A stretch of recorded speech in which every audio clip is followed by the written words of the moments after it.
Dear students, आज की जो लेक्चर हम स्टार्ट करने जा रहे हैं वो है एडिशन और कंपोजिशन ऑफ वेक्टर्स।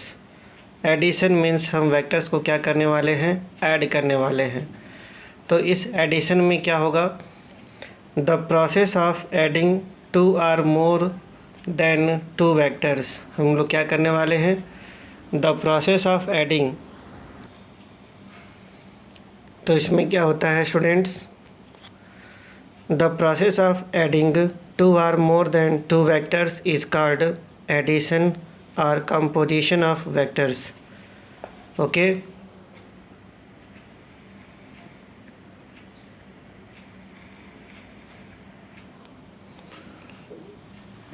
Now, यानी कि हम दो या दो से अधिक वेक्टर्स को अगर हम ऐड कर देते हैं या कंबाइन करते हैं तो ये जो टोटल प्रोसेस है वो किस नाम से जाना जाएगा, एडिशन ऑफ वेक्टर्स के नाम से जाना जाएगा। ओके, अगले पॉइंट में ये कहा जा रहा है कि when two or more than two vectors are added we get a single vector. यानी कि जब हम दो या दो से अधिक वेक्टर ऐड कर रहे होते हैं तो हमें एक सिंगल वेक्टर मिलता है, जिसे हम क्या कहते हैं, when two or more than two vectors are added. जब ये वेक्टर ऐड होते हैं तो हमें एक ऐसा सिंगल वेक्टर मिलता है जिसे हम क्या कहते हैं, रिजल्टेंट वेक्टर कहते हैं। अब ये जो रिजल्टेंट वेक्टर है इसकी क्या खासियत है कि it produces the same effect. ये ठीक वैसा ही इफ़ेक्ट बनाता है। ये जो रिजल्टेंट वेक्टर है वो ठीक वैसा ही इफ़ेक्ट प्रोड्यूस करता है जैसे कि वो इंडिविजुअल वेक्टर्स एक साथ मिल करके करते। ये दोनों जो इंडिविजुअल अलग अलग जो वेक्टर्स हैं एक साथ मिल करके जो इफ़ेक्ट प्रोड्यूस करते, वो रिजल्टेंट वेक्टर अकेले ही क्या करता है, इफ़ेक्ट प्रोड्यूस कर देता है। ओके, अब अगला टर्म क्या है, following three laws have been evolved for the addition of vectors. यानी एडिशन ऑफ वेक्टर्स यानी कि वेक्टर्स को ऐड करने के लिए कुछ सर्टेन लॉ बनाए गए, जिसमें पहला लॉ क्या है, ट्रायंगल ऑफ वेक्टर। ये सिर्फ दो वेक्टर्स को ऐड करने के लिए दिया गया। पैरेललोग्राम लॉ ऑफ वेक्टर्स, ये भी जो है दो वेक्टर्स के लिए दिए गए। पॉलीगन लॉ ऑफ वेक्टर जो एडिशन था वो था मोर देन टू वेक्टर्स। एक से ज़्यादा वेक्टर्स को ऐड करने के लिए हमने क्या बनाया, polygon law of vector addition बनाया। ओके, अब वन बाय वन करके इन्हें हम स्टडी करते हैं। तो सबसे पहले क्या है, triangle of vector addition. Triangle of vector addition में क्या हम स्टडी करेंगे, if two vectors can be represented both in magnitude and direction by the two sides. आपने ट्रायंगल देखा है, ज़रूर देखा होगा। तो मान लेते हैं मैं यहाँ पे एक ट्रायंगल बना रहा हूँ, बना दिया। अब इस ट्रायंगल में अगर दो साइड मिल करके अगर वेक्टर रिप्रेजेंट हो रही है तो तीसरी साइड क्या होगी, रिजल्टेंट होगी। If two vectors can be represented both in magnitude and direction by the two sides of A triangle. यानी कि ट्रायंगल की अगर दो साइड से अगर ये रिप्रेजेंट किए जाएँ, और इंटरेस्टिंग क्या है, taken in the same order. कहने का मतलब ये है कुछ इस तरह से, मैंने ये बना लिया एक ट्रायंगल, ये देखिए एक ट्रायंगल मैंने यहाँ बना लिया। तो ये वेक्टर एक ऑर्डर में ऐसे रिप्रेजेंट होंगे, हेड एंड टेल। इस वेक्टर का हेड और इस वेक्टर का टेल, मान लेते हैं ये वेक्टर ए है और ये रहा वेक्टर बी। तो वेक्टर ए के हेड में वेक्टर बी का क्या लगा दिया, टेल। तो ये इस तरह से अगर हम एडजस्ट करते हैं, इस तरह का कोई कॉम्बिनेशन रेडी करते हैं तो ये क्या कहलाता है, सेम ऑर्डर कहलाता है। और ये जो तीसरा साइड है जिसे हम रिजल्टेंट कहने वाले हैं, ये हो गया अपोजिट ऑर्डर, कुछ इस तरह से। देखिए ये क्या है, एंटी क्लॉकवाइज सेट हुए तो ये क्या है, अपोजिट ऑर्डर में चला गया। तो यही यहाँ पे कह रहा है कि the resultant is represented completely both in magnitude and direction. ये क्या है, मैग्नीट्यूड भी होगा रिजल्टेंट का और रिजल्टेंट की डायरेक्शन भी यहाँ से हमें मिलेगी। Okay, by the third side of the triangle taken in the opposite order. Okay student, तो आइए यहाँ पे एक बार और देख लेते हैं। लुक इट हियर, हमने यहाँ पे वेक्टर लिया है, vector A and vector B. सही है। वेक्टर ए ड्रॉ किया सेम डायरेक्शन में, मैग्नीट्यूड में भी कोई चेंज नहीं की और डायरेक्शन में भी कोई चेंज नहीं किया। हमेशा ध्यान रखेंगे डियर स्टूडेंट, ना मैग्नीट्यूड ना डायरेक्शन कोई भी चेंज नहीं करेंगे। अगर चेंज कर दिया तो वेक्टर चेंज हो जाएगा। अब वेक्टर ए की हेड से मैंने क्या बनाया, वेक्टर बी का टेल लगाया और ड्रॉ कर दिया। डायरेक्शन और मैग्नीट्यूड चेंज नहीं किया। अब ये जो तीसरी साइड है ट्रायंगल की, ये क्या बन जाएगा, रिजल्टेंट। ओके, तो इस तरह से resultant R is equal to A plus B. अब एक और इंटरेस्टिंग पॉइंट यहाँ पे, अब सपोज करिए कि आपको 3 ऐसे वेक्टर दिए गए, ठीक है, 3 ऐसे वेक्टर हैं जिन्होंने ऑर्डर बना लिया कुछ इस तरह का, और यहाँ पे क्या होगा, रिजल्टेंट 0 हो जाएगा, एक 0 वेक्टर हो जाएगा। यानी मैं ये कह रहा हूँ कि अगर 3 vectors A B C can be represented completely by the 3 sides of the triangle, यानी कि अगर वो 3 sides of the triangle complete कर देते हैं तो देयर रिजल्टेंट यानी कि their vector sum is 0। Clear, क्योंकि यहाँ तो कोई अपोजिट ऑर्डर बना ही नहीं। अब हम बात करते हैं किसकी, parallelogram law of vector addition. क्या हमें पढ़ना है, parallelogram law of vector addition. ये लॉ बहुत ही ज़्यादा इंटरेस्टिंग है, और आपको ये भी बता दें यही एक ऐसा लॉ है जो आगे बहुत ज़्यादा यूज़ में होने वाला है। ओके प्लीज़ स्टूडेंट, तो और इसको ज़्यादा अच्छे से समझेंगे। Parallelogram law of vector addition, तो क्या होता है इसमें कि if 2 vectors can be represented both in magnitude and direction by the 2 adjacent sides of a parallelogram. तो देखिए हमने यहाँ पे पैरेललोग्राम ड्रॉ किया है, तो ये ए और ये बी, ये दोनों क्या हो गए, पैरेललोग्राम के एडजेसेंट साइड्स हो गए। सही है। Then their resultant is completely represented both in magnitude and direction by the diagonal of the parallelogram. तो ये देखिए डायगोनल है, तो ये जो डायगोनल हुआ यही क्या बन जाता है, इसका रिजल्टेंट। यानी कि parallelogram law of vector addition में जो डायगोनल है वही क्या है, resultant effect of the given vectors. Okay student, और ये रहे आपके given vectors, vector A and vector B. तो हमने क्या किया, इनको इस पैरेललोग्राम का P Q O P Q S में या ओ पी एस क्यू में इसके 2 एडजेसेंट साइड से रिप्रेजेंट कर दिए, और ये जो डायगोनल है वो क्या बन गया, resultant of the vector A and vector B. Okay student, अब बात करते हैं किसकी, polygon law of vector addition. ये जो एडिशन है वो 2 या 2 से अधिक वेक्टर्स के लिए है। ओके, सो इसमें कहता है if a number of vectors are represented both in magnitude and directions. देखिए हमने यहाँ पे बहुत सारे वेक्टर्स लिए हैं, vector A both in magnitude and direction, vector B लिया है, वेक्टर सी लिया है, वेक्टर। तो polygon law of vector addition में हम लोग क्या करते हैं, सबसे पहले एक वेक्टर ए ड्रॉ किया without change in magnitude direction, head and tail का मेथड यूज़ करेंगे। तो वेक्टर बी का टेल हेड से लगाते हुए ड्रॉ कर दिया, फिर वेक्टर सी का टेल लगाया और ड्रॉ कर दिया, फिर वेक्टर डी का टेल लगाया और ड्रॉ कर दिया। स्टूडेंट्स, इसमें इसी बात का ध्यान रखना होता है कि हमें हेड एंड टेल यूज़ करना होता है और वेक्टर की मैग्नीट्यूड और डायरेक्शन चेंज नहीं करते। ओके, तो आप देख रहे हैं कि ये जो ड्रॉ किया है इससे पॉलीगन बन रहा है। क्या बन गया, पॉलीगन। यानी कि हम ये कह सकते हैं कि देयर मैग्नीट्यूड यानी कि their resultant is represented both in magnitude and direction by the closing side. तो ये जो लास्ट है इसे हम क्या कहते हैं, क्लोजिंग साइड। ये जो ओ टी या टी ओ कह लीजिए, ये क्या है, लास्ट है, इसे हम क्लोजिंग साइड कहते हैं। तो closing side of the polygon, हम इसे क्या कहते हैं, closing side of the polygon taken in opposite order. तो हमने यहाँ जो क्लोजिंग साइड ली है वो कैसे ली है, अपोजिट ऑर्डर, यानी कि फर्स्ट वेक्टर का फ्री एंड और लास्ट वेक्टर का हेड हमने क्या किया, अटैच कर दिया। तो ये जो वेक्टर आर है वो क्या बनेगा, रिजल्टेंट।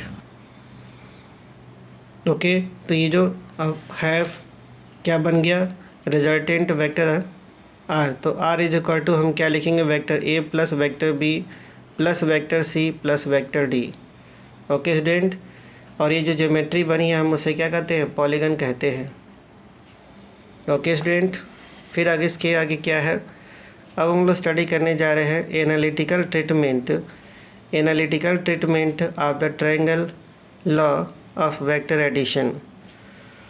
हम लोग क्या करने जा रहे हैं, analytical treatment of triangle of vector addition, यानी कि सीधी सी भाषा में ये कही जाए तो हम रिजल्टेंट वेक्टर की मैग्नीट्यूड और डायरेक्शन फाइंड आउट करने जा रहे हैं। सो इसके करने जा रहे हैं वो क्या है, वेक्टर ए है और उसके हेड से मैंने क्या किया, वेक्टर बी डिज़ाइन कर दिया, ड्रॉ कर दिया, डायरेक्शन और मैग्नीट्यूड को चेंज नहीं किया। तो देखिए वेक्टर ए और वेक्टर बी की जो एंगल है वो कितनी है, थीटा है, और रिजल्टेंट वेक्टर की डायरेक्शन क्या हो गई, बीटा। तो मैंने क्या किया, वेक्टर आर से एक प्रोजेक्शन ड्रॉ किया Q N, that means perpendicular drop कर दी और ओ पी को एक्सटेंड कर दिया। ये दोनों ने पॉइंट एन पर एक दूसरे को इंटरसेक्ट कर लिया।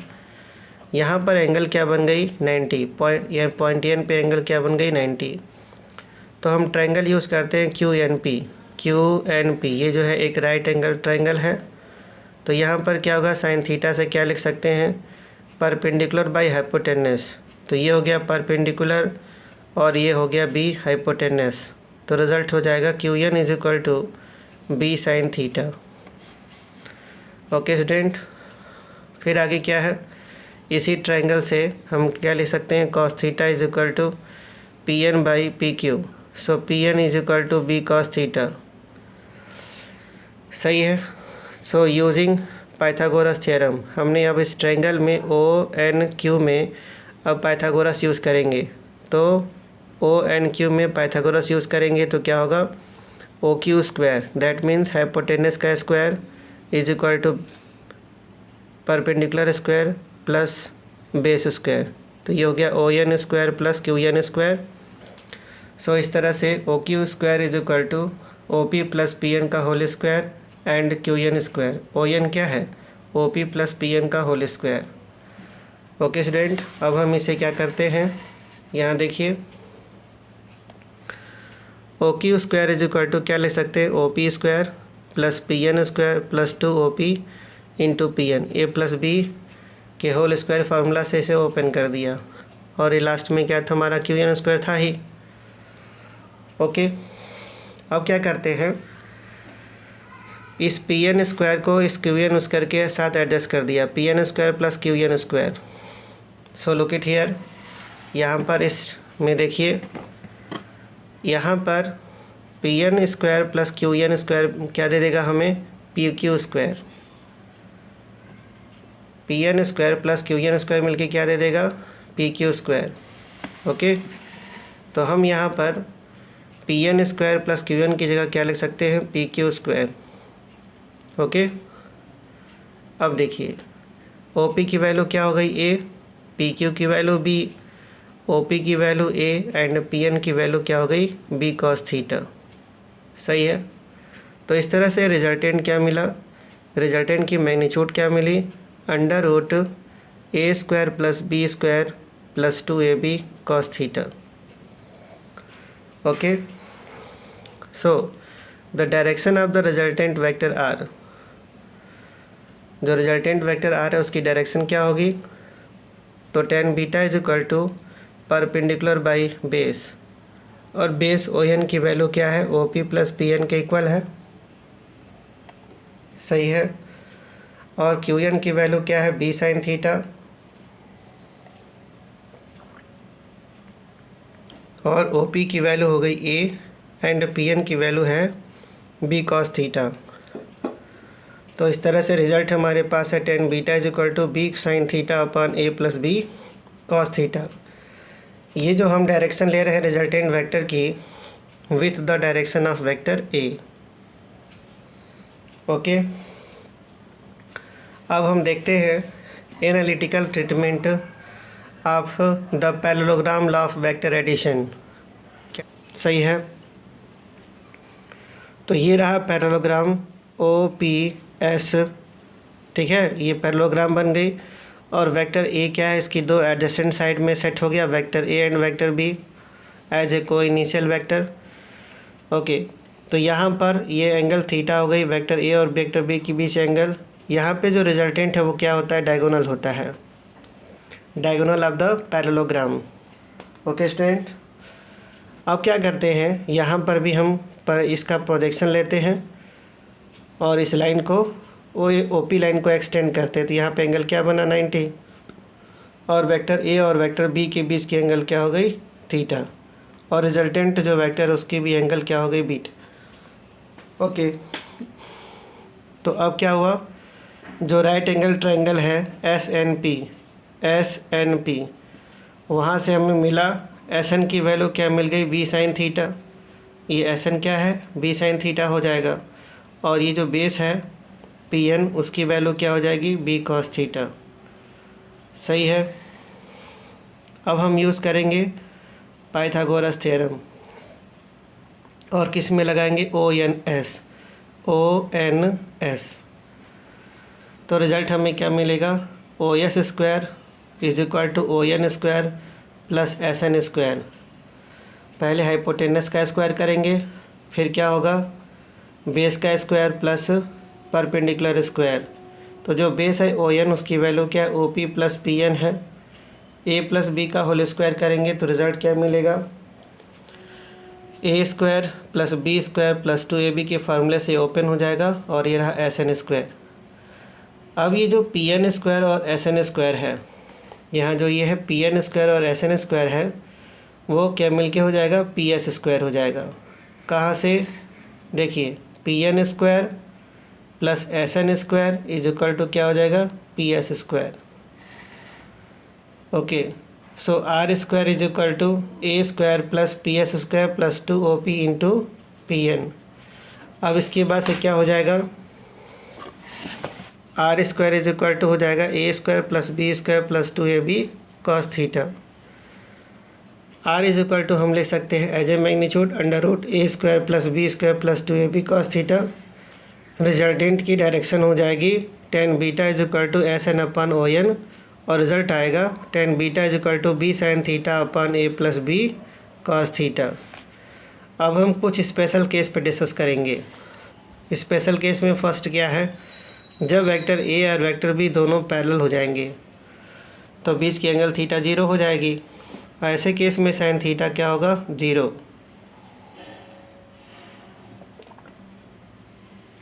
सही है, और cos थीटा की वैल्यू क्या हो जाएगी, 1।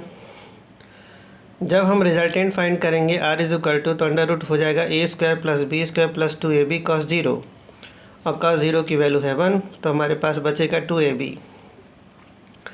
अब A square plus B square plus 2AB क्या हो जाएगा, A प्लस B का whole square. So R is equal to A plus B, so beta is equal to 0 degree. सही है, अब हमारा जो अगला एग्जांपल है वो क्या है, दोनों वेक्टर एक दूसरे के एंटी पैरेलल है, that means theta is equal to 180 degree. तो साइन 180 की वैल्यू क्या है, 0, और cos 180 की वैल्यू है -1। So R is equal to under root A square plus B square plus 2AB cos 180।